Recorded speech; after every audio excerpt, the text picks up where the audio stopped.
Welcome to Happy Times and Places, in which I, Toby Hadoke, have to guess my special guest's favourite thing about their chosen Doctor Who story.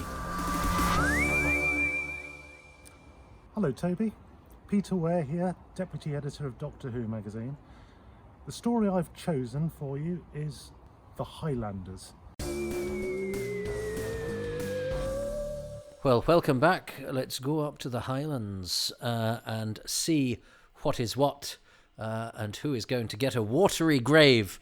I'm presuming you've just heard from Peter Ware, Assistant Editor of Doctor Who magazine, and one of the cheeriest souls on the planet, who clearly has a slightly sadistic streak because of the challenge he has put before me. But let us, without further ado, he says, looking for the remote control, this is going to be a fairly regular pastime of mine, isn't it? I can tell.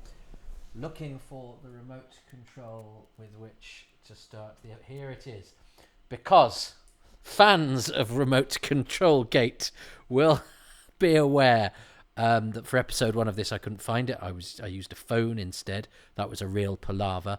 I actually found this remote where I'd searched for it previously and it wasn't, which is in the folds of this sofa, and I was looking for something else. Anyway, I have it now, so press play for episode 3 if that's what you're doing. In 3, 2, 1.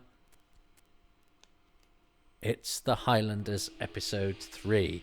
I mean, I think the answer there is stop looking for the Highlanders, you doughty episode hunters. Start looking for, I don't know, R3 or episodes of Out of the Unknown, and you'll find the Highlanders, because you've been looking everywhere, and it'll be where you've already looked. Probably in a cupboard in BBC Enterprises, probably in Pamela Nash's handbag. So listen, it's episode 3 of the Highlanders. Interesting. I thought I'd have a little bit of a look around, because I was trying to work out exactly how this production worked. Partially because I've asked people on my Patreon page to send in questions or observations or their favourite things, and Nathan Moore asked if it would always been the plan that Jamie would stay, or if the story that they refilmed the ending to keep Jamie on board was true, which sounds like a bit of sort of wishful thinking, doesn't it? It sounds like a tale, and that maybe there'd been some, that hadn't been the original plan, and then they did it. But no, that on the 14th of, I think it was November, they filmed the TARDIS leaving, and Jamie stayed behind, and exactly a week later, they refilmed the scene on the hillside. They were still doing filming for the Highlanders, but that was specially convened, an extra filming day, to film Jamie joining. Fraser Hines had worked on Smuggler's Bay, Moonfleet, with Patrick Troughton. So they knew each other. And Fraser Hines had done a lot of work as a child actor. And where we are with this is that filming was done before the studio session for episode 6 of Power of the Daleks. So as they were filming the end of Power of the Daleks, Jamie was part of the TARDIS crew, because they'd been doing the filming for this during the production of Power, as they then do some of the filming for The Underwater Menace during the studio recordings for this. So by the time that this is happening, Fraser Hines is on board, because the filming has been done beforehand. So by the time we're in the studio here, Hines is a regular. He's although he doesn't get billing or anything like that, but he's part of the team. He's going to be part of the team. This is Andrew Downey, who was another actor. The cast of this prospered. Another actor who was still working right up. He died in about 2009, I think, and was still on an agent's books. He did voiceover work. He wasn't so he had a decent, and sustained career, playing Willie Mackay. The part was originally, I think, supposed to be played by Russell Hunter, Lonely and Callan, Commander Yovanov in The Robots of Death, who then got a job, I think, covering Duncan McRae on his stage production, who'd fallen ill or something. So Russell Hunter dropped out apparently, and Andrew Downey stepped in. But that's okay, because Russell Hunter did Doctor Who later on, so it meant we got 2 good actors in Doctor Who as opposed to 1 good actor twice. And yeah, as I say, Downey matured into a very reliable, Scottish character actor, regular face in productions that needed a bit of authentic Scots character and grit. I meant to say, and I tailed off a bit last week, for which apologies. The new Troughton title sequence is in the can now, by the way. That was done last week. So it's interesting that they hang around for a couple more stories before they've because it's filmed, it hasn't been put together. But how great Ben and Polly are in this. I mentioned that Jamie coming on board, which is a wonderful thing for the history of Doctor Who, because we love Jamie and we love Fraser Hines. Ben and Polly are great. I love Ben and Polly, and they only really get a chance to shine, for a few short months. Then Jamie comes in and they do get a little bit sidelined. But Polly, and I didn't talk about it much in episode 2, when she, she cajoles Kirsty rather bullishly. And isn't it funny that Polly, how often is sort of, in documentaries and things, they go, oh, let's show how the female companion screamed and made the coffee. And of course, Polly does do both of those things. And yet, when she's with a woman from the past, somehow she's allowed to be sort of all modern and go-getting, because it shows how useless women were in the olden days. Although Kirsty is thanks, I think, to Hannah Gordon, who has a great strength of character and voice and is a very good actress and a stunning woman visually and vocally. But Kirsty is sort of bossed about a bit by Polly, and that's us going, well, look how emancipated women are in these days and how capable our women are, albeit ones that we make screen and make the coffee when things are set in the future. It's all about how relative everything is. Whereas, of course, Kirsty for her time is pretty get up and go. It's all how it's framed, I guess. But it's fun how that in this situation they've decided, to give Polly a superiority in terms of her confidence, whereas actually somebody from 1960s England would probably be absolutely terrified of this bloodthirsty and cruel period, just in the same way that, some of our wisest and most bullish voices, I'm looking at you, social media, are people who wouldn't cope with some of the periods in the past that the older people they mock and chastise had to face on a daily basis. So it's funny how we think of ourselves as more sophisticated and capable, were we to be, because we know so much. And yet, actually, you abandon us in the past. We only know so much because other people have taught it us. Yes, we have electricity and they didn't.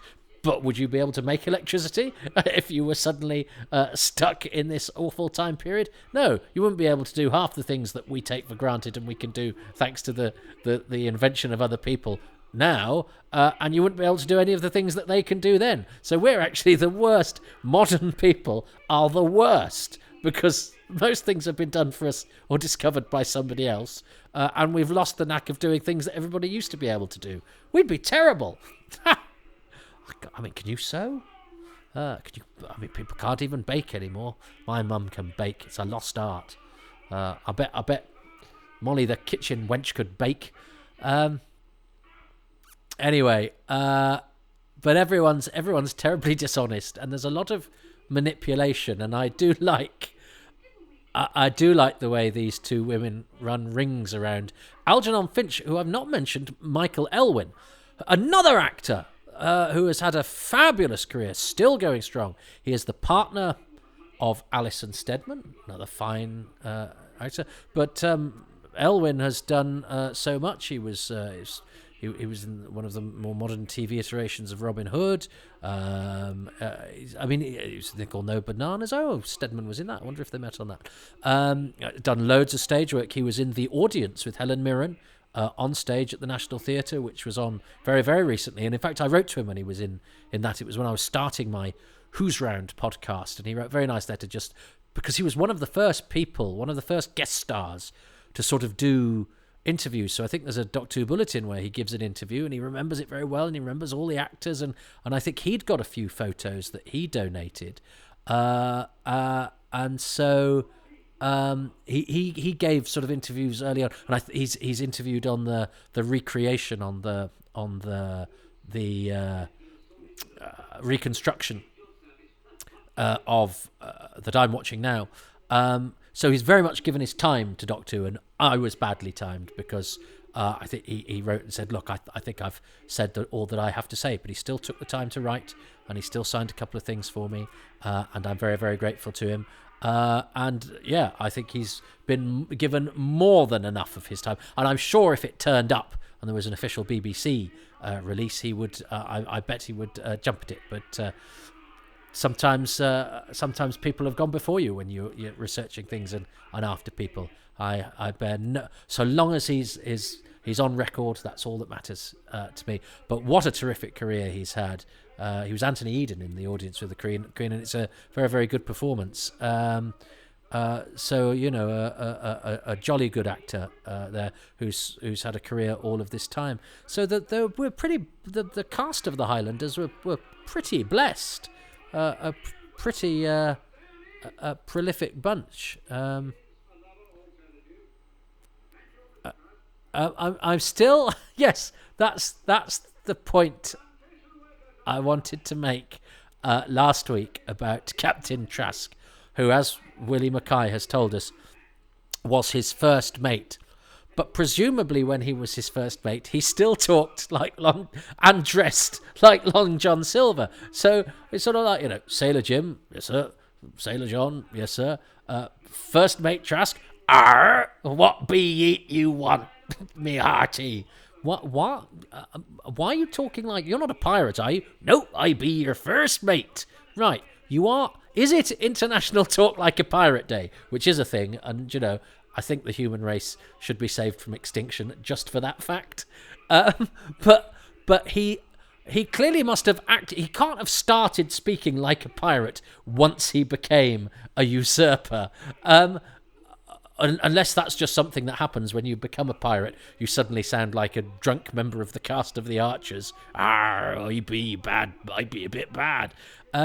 So I would suggest Willie Mackay, in his recruitment policy, didn't do, interview technique 101, which is if you say, will you be loyal to me aboard my ship? And they go, ah, I think run a mile.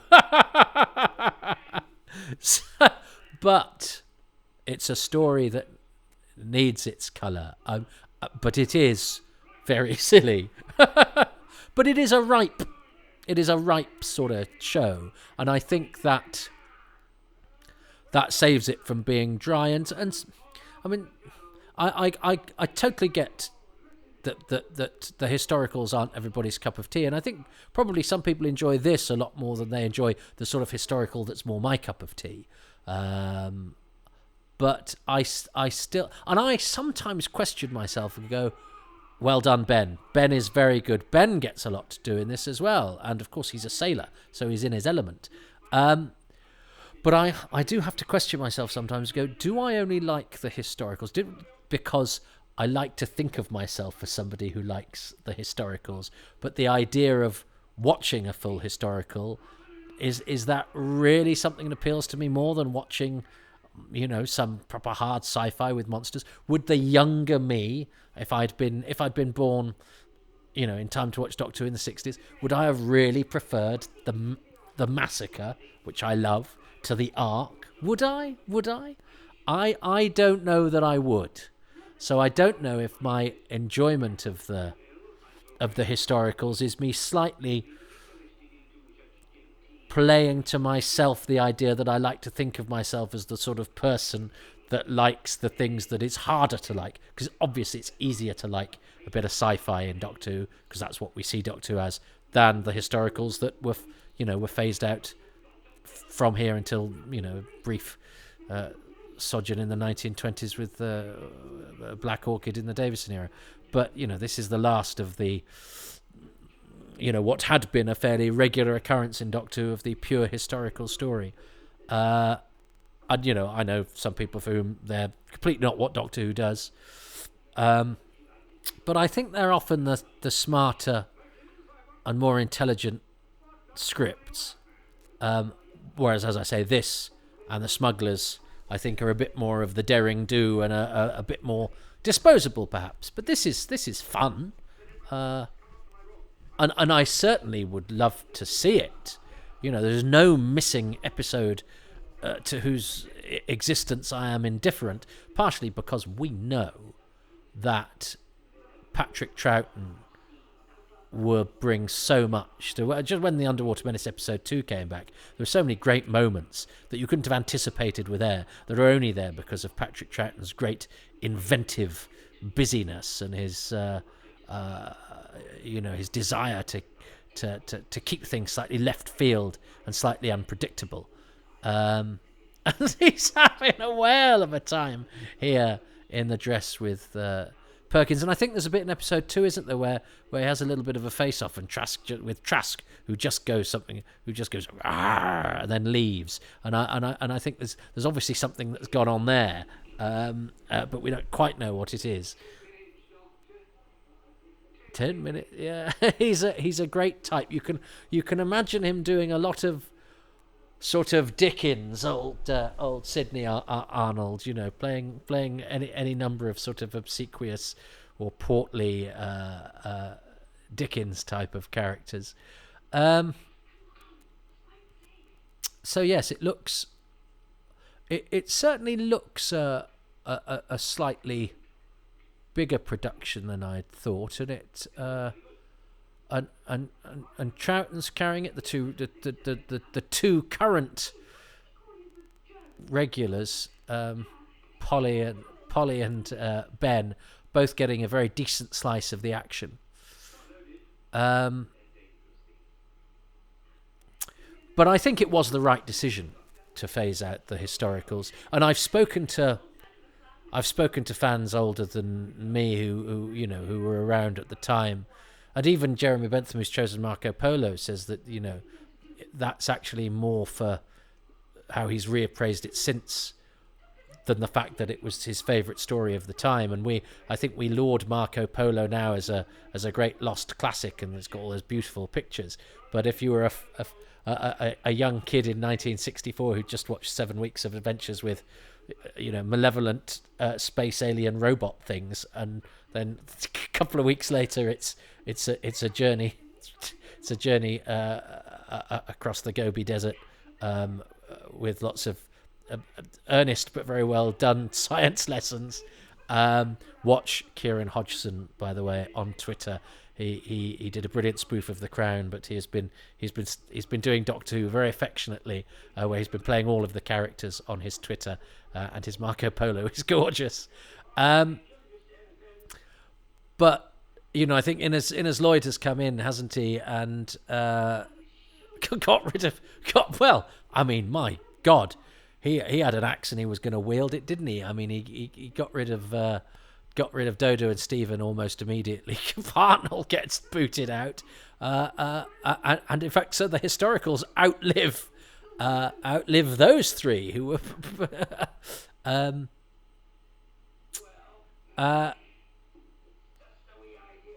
And Troughton Stovepipe Hat as well, which we don't have.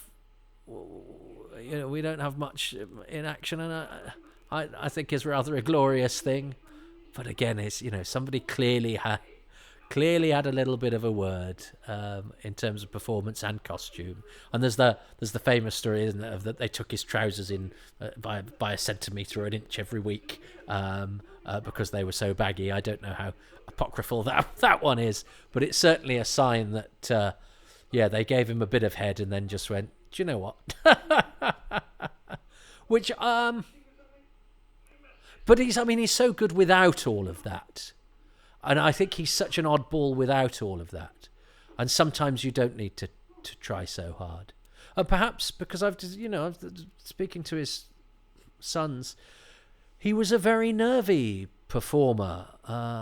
a man who had two or three heart attacks at quite a young age as well, who performed on nervous energy. Some actors are cool as a cucumber, and some are a ball of nerves. Comics too, and yet such a consummate, such a brilliant, such a deft and skilled actor. But perhaps part of that was a harnessing of his nervous energy.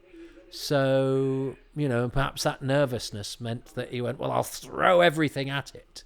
And perhaps, as he gained in confidence and realised that just doing, this mercurial man-child space pixie thing was enough, and he didn't need the accoutrements. So maybe if Dallas Cavell had stayed on as a regular, he'd have toned down the R's a little bit. I've got to remember as I talk through this that I am also looking for things to really enjoy in it. I'm loving, from what I can glean, the sort of the mist and the darkness. You don't know how much of that is obviously that it's still pictures, and the contrast may have been a lot flatter. I remember sometimes Doctor Who being quite surprising. I remember, imagining Tomb of the Cybermen as this sort of very dark, shadowy tale, and actually it's quite, the lighting is quite bright, the contrast is quite flat, whereas, Unearthly Child, certainly the stuff, the cavemen, that's, got real contrast with its sort of inky blacks and its shadows. So, seeing what stuff looked like, we with this we can only guess. But this is an interesting plot-wise that Polly's basically nicked Algernon Finch's money, and that's all they really need to do to win this part of the story. So they've all been off to gather weapons, because Polly and Kirsty have come back with, I don't know, a spatula and a fork handle. And the Doctor's come back with a wheelbarrow full of guns, which is a nice gag. And he's still dressed as a woman. That's something I remember Michael Elwyn said, by the way. That he started seeing Hannah Gordon, and they were a couple for a year or so after this. So file that away in your office romances on the set of Doctor Who list, if you're keeping one. There are stranger lists that people keep. She's a very beautiful woman, isn't she? So yes, and it's quite nice that the Doctor's having this adventure whilst dressed as a woman with these two very capable female characters, which bucks the trend a little bit. And actually, Polly in this is much more like the Annika Wills that it's been my great privilege to encounter, who is very much a person of get up and go and running rings around people and saying what's what, and with a real sort of grasp for let's just do this. And I can imagine if Annika Wills was thrown backwards into the time of Culloden, she would be pretty like Polly is, because she's a very capable, unfazed person. She's good fun. She's good fun. And of course, when I was discovering Doctor Who, she vanished. Annika now lives in India was about all that she got. She was a missing person. These were the days before you could just Google somebody, and it took, I think, Stephen James Walker and David Howe and those guys deserve the credit for that. I could be wrong. But I remember it was a really exciting thing when they found this regular from Doctor Who who'd been hitherto, unknown and uninterviewed and sort of missing in action. And she returned to the Doctor Who fold, and she was reunited with Michael Craze, which was absolutely lovely because he died not long after that. And she's now, a stalwart of conventions and commentaries and all that sort of thing. And we're very fortunate to have her. So, listen, I have to press pause, and I have to decide what it is I like about that. Well, I think so. I'm vacillating between the production design, which is, I know, only based on photographs, but also with a little bit of, okay, I'm conferring on the fact that Jeffrey Kirkland is a hugely respected motion picture Hollywood designer. But it looks good in the pictures. I'm sort of enjoying Dallas Cavell, but I think for the wrong reasons. I think it would be a bit cheap to choose Long John Silver, which is essentially what he's doing. I like the Doctor dressed as a woman. I like the gag with the wheelbarrow full of weapons. I like the fact that everyone's manipulated by money and everyone's slightly dishonest. That was more last episode, though. But I think I'm going to go, or should I use that as my... I like the dinginess as well. But I think, because I do have to choose a bonus at the end, which I've just listening back to a couple of the ones that I've done. Did I do it with Battlefield and Rescue? Where I go, no, the person chooses the bonus. I don't, which I don't know why I thought that. That seems like a silly rule.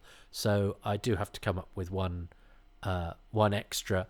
And what I think I'm about to choose... Do I like the stuff? Do I like the filming? Do I like the walking the plank and the water? And maybe the thing I'm going to choose in my head here, I will choose as my bonus thing. Yeah, I like the amount of water. I like the fact that opens it up a little bit. You think of the Highlanders, you think of sort of Culloden Fields or Frensham Ponds as it was. And actually having all that stuff on the boat and having the plank and having all of that water... It opens it up a bit. It looks deathly cold, and it adds some genuine peril amidst the merriment. So yeah, the plank and the water and the sort of stuff on board ship, I think gives the story an edge, and it looks well realised too. So I'm going to choose that. I'm aware that's not the best thing, but I've got to keep something in reserve because I've got to choose two things next week. And this is not a story I know very well. Does it show?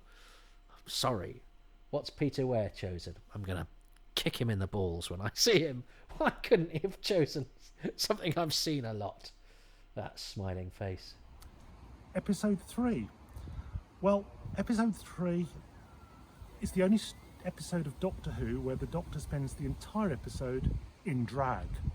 He's dressed up as an old washerwoman, but he got a funny little voice, and again running rings round people, loving it, soliciting weapons from naughty English soldiers, sampling stuff in the kitchen. Well, it's the Doctor in drag. What can I say? It's got to be my favourite moment from episode 3. Well, of all of episode 3, because he's in drag all the way through episode 3. I should have chosen that. I touched upon it.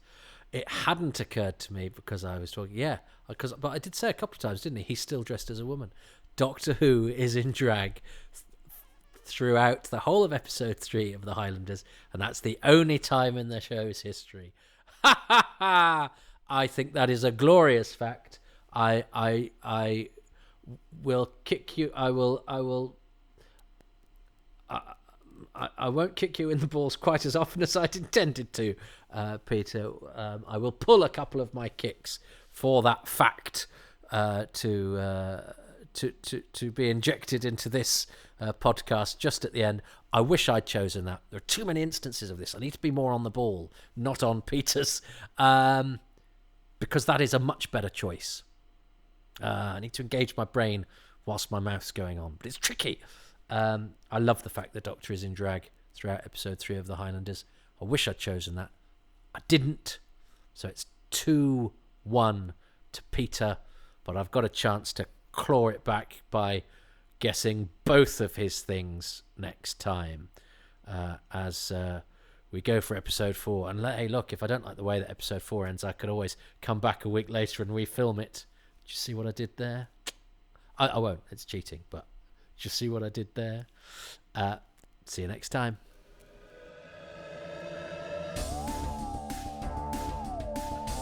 Thanks for listening to Happy Times and Places, which is presented with tedious regularity by me, Toby Hadoke, and my guest who has chosen the Highlanders for you is Peter Ware, assistant editor of Doctor Who magazine, who can be found on Twitter at PercyIvorWoo.